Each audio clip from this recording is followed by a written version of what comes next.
Semarang. Ayo. Mangga.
Dan seniman multi talenta nadyanto wis rada lalu ing yuswa nanging semangate tetep membara, itulah Pak Sumarbagyo Gareng Semarang. Jangan melihat usia. Betul. Sing penting ki kebutuhan. Kok kebutuhan? Wong yen ora duwe butuh, tuwa ya lemes, ning mergo isih dibutuh, tuwa ya tetep semangat. Kok iso sampean duwe butuh nyatane putra putri loro ya wis mentas kabeh, wis palakrama kabeh. Butuh iki jenengan ki apa? Butuh kuwi ora mung wujud materi dalam hal ini uang, ning butuh kemaremane ngati. Tegese kanthi aku iso ngibur piyai sakmene akeh kuwi atiku ya seneng, dadi seneng atine. Oh iya. Ngono? Betul, betul. Ini pengalaman lho ki. Pengalaman piye? Lagi iki lho, dagel ning tengah dalan ya lagi iki aku. Tengah dalan tur jalan tol ya. Wah. Miris. Nek ya mergo iki peresmian dadi menang ayem. Nggih. Ya alhamdulillah iso melu sowan rene, Mas. Nggih. Wah, ya lagi iki aku budal tak lon-lonan. Rada gasik. Saka Semarang. Heeh, mlebu jalan tol. Kuwi lho dibenerne sing padha lenggah ki lho, jalan tol. Ah, kowe jenenge kowe buta huruf. Kok iso? Tulisane apa? TOL. Diwaca tol kok tol. Dari iki yen kepengin ngerti ngelmune dari sudut mana kamu membacanya. Lah kuwi kudu dicethake ngene iki. Yen basa Jawa iso o mbok waca o. Nggih. Utawa basa Arab o iso diwaca a utawa o. Ayo saiki tol kuwi tegese apa? Jalan yang lurus bebas hambatan. Jawabane cah TK. Neng ndi-ndi ya ngono kuwi, intine ya ngono kuwi. Ning kuwi sumbere saka ngendi kowe ngerti ra? Kenapa kok tol diwaca tol? Ora ngerti. Kuwi dijikuk saka surat Al-Fatihah ayate berbunyi ihdinas siratal mustaqim. Sik ta hubungane jalan tol karo Fatihah ki apa? Ora lho, wong ki arep perjalanan mlebu jalan tol ki maca Al-Fatihah supaya slamet. Doa, lah tol dhewe kuwi tegese iki ora mari ra tau maca buku. Kosik to kosik.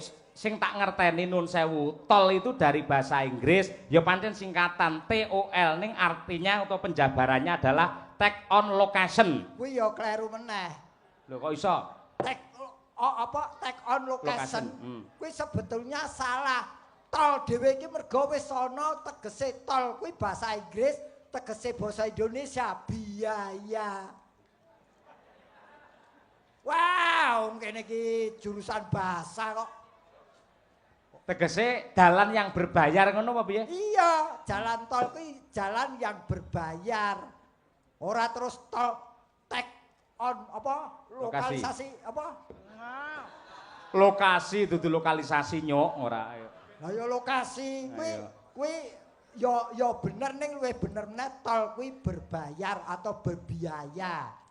Kuwi ning ya apa wae ning sing gampang ditampa wae. Nerjemahke tol ki sing gampang ditampa wae. Upamane piye? Tol ki tulisannya apa? TOL.